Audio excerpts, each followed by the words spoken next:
Ya. Spesialis penyakit dalam. Selamat pagi dan saya selamat sore. Selamat sore. Tampaknya menarik banget ya karena yang diundang dokternya keren-keren nih. Oh iya baiklah. Baik Kak Desi, langsung saja bisa dipandu dan ini dia dokter Menulis untuk Indonesia.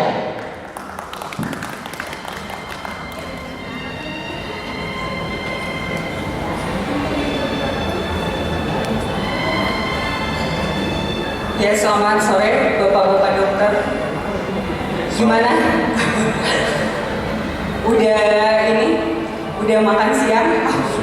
Udah dong ya. Ya, apa kabar Bapak-bapak semua? Baik. Udah berapa lama nulis di Kompasiana? Siapa ya?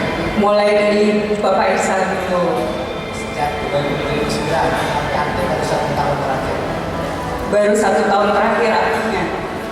Berarti dari 2009 banyaknya baca-baca aja ya Pak? Pengamat. Baru pengamat. Ya, kemudian Pak Andri? Tadi saya baru lihat ternyata April 2010 saya baru nulis. Mulai dari April 2010 ya. Pak Posman? Saya 23 Oktober 2010. Wah, 20. Hafal ya Pak? Ya, ini dokter ini udah biasa nulis di Kompasiana. Wajah-wajahnya juga udah sering kita lihat di headline. Kemudian hasil dari tulisannya juga udah dibukukan juga ya dok. Kemudian apa sih motivasi dokter menulis di Kompasiana atau di blog yang lain? Mulai dari Pak Irsa.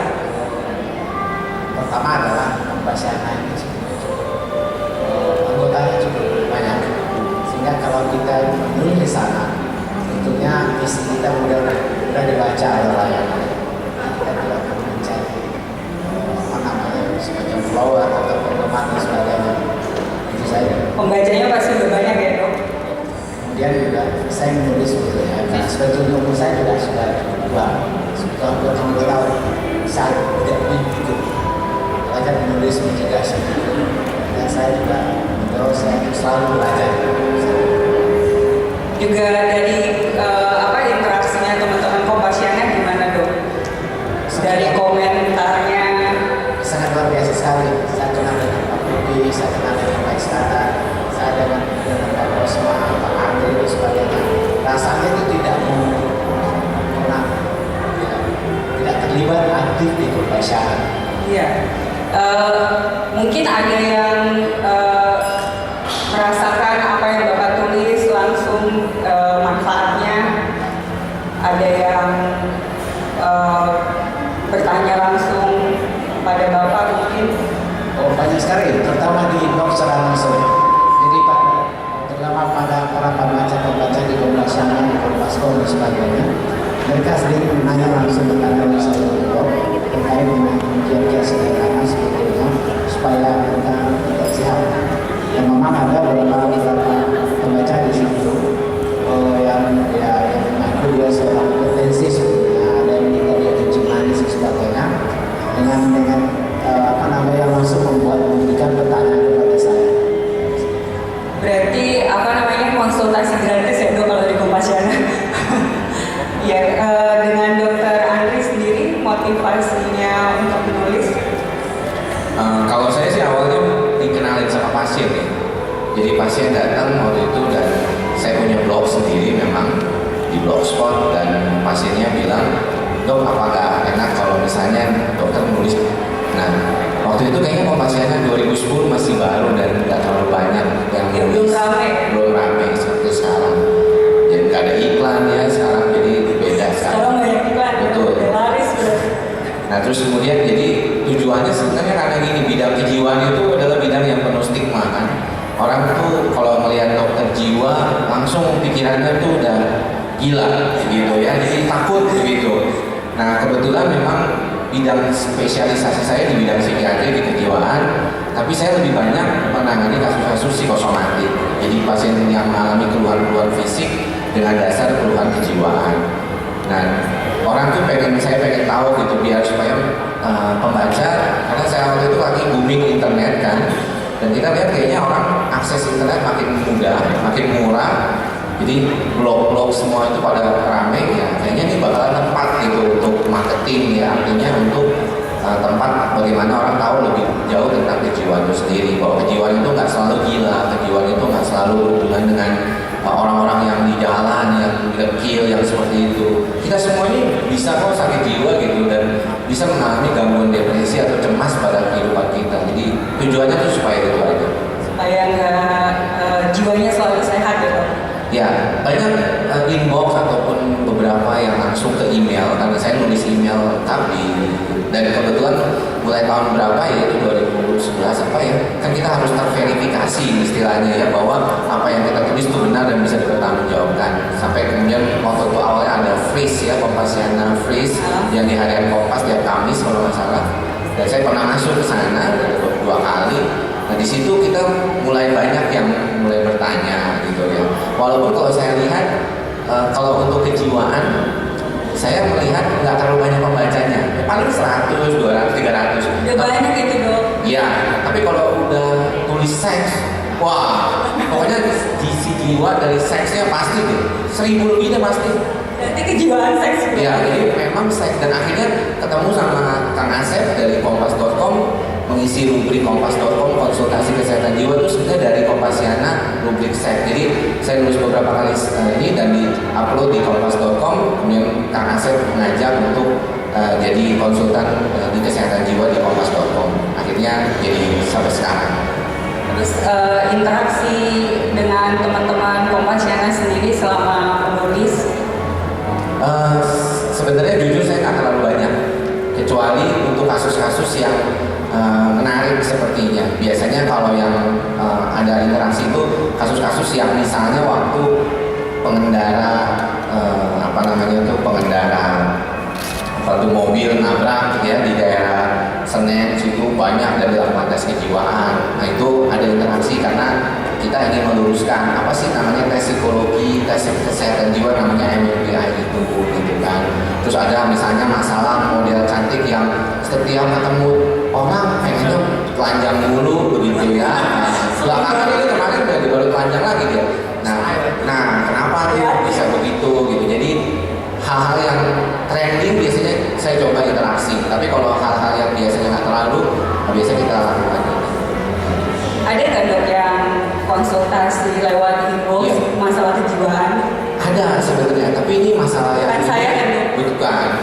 Nah, tapi kita kadang-kadang harus perhatikan juga karena kalau konsultasi sebenarnya dokter itu tidak boleh di luar daripada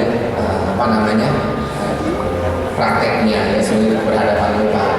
Makanya waktu itu sempat ada bicara kan bagaimana sih kalau jawab tweet, jawab konsultasi online itu apa bisa?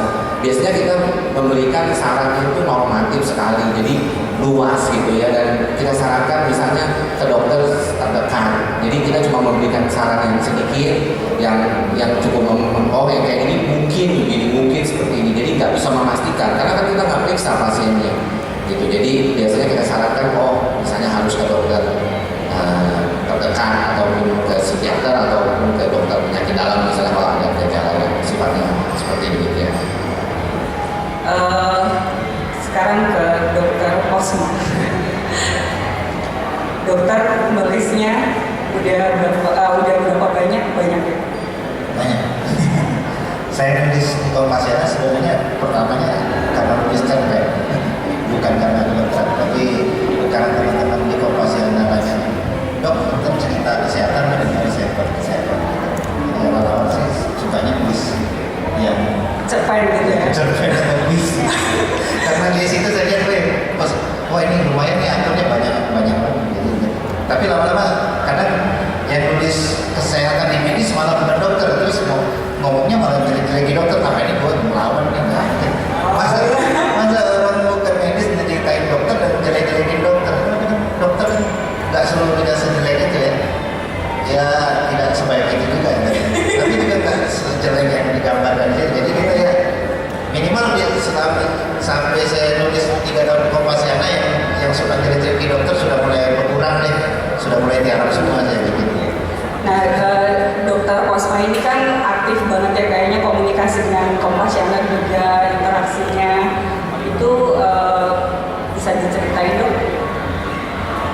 Ya itu yang paling berkesan kalau di inbox itu mereka yang nanyai obatnya.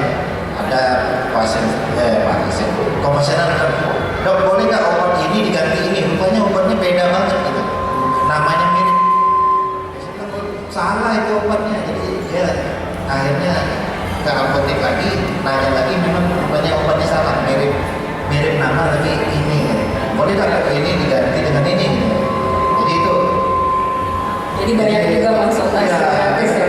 Kasihan juga tuh dok, ini ya, keluarga saya gini-gini, kalau saya kasih tahu ini ada yang mau orang tuanya mau lepas insulin misalnya, pakai insulin, tahu-tahu mau dilepas, saya dikasih pandangan gitu ya.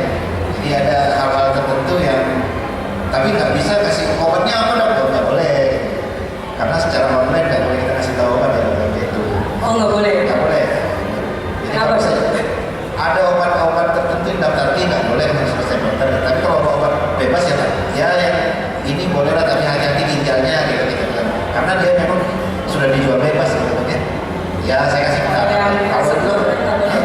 Kalau resep dokter nggak boleh, padahal memang banyak apotek suka ngasih loh, daftar dia ngasih aja. Tapi saya bilang kalau bisa ke dokternya atau cari apotek yang punya apoteker gitu, suka yang itu salah obat, ini diganti dengan ini, namanya mirip, ternyata obatnya beda gitu kan, satunya obat saraf, satunya obat apa untuk diare, pokoknya mirip namanya. Ya itu jadi inbox itu atau SMS saya kasih aja. Udah sering kopdar ya dok sama Kompasiana?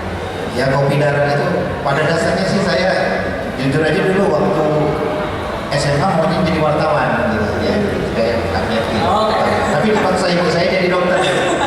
Jadi wartawan itu susah katanya, enak jadi dokter. Rupanya waktu ada Kompasiana kita bisa jadi reportase itu, ya dokter juga bisa gitu. Jadi enak kan biasanya, semua bisa deh. Jadi double job ya dok? Ya udah sudah tulis buku kan jadi sudah dari buku juga sudah bisa ada penghasilan juga gitu. Nah sekarang kan ini temanya kita kan dokter menulis untuk Indonesia. Menurut dokter semua, perlu nggak sih seorang dokter itu hobi menulis?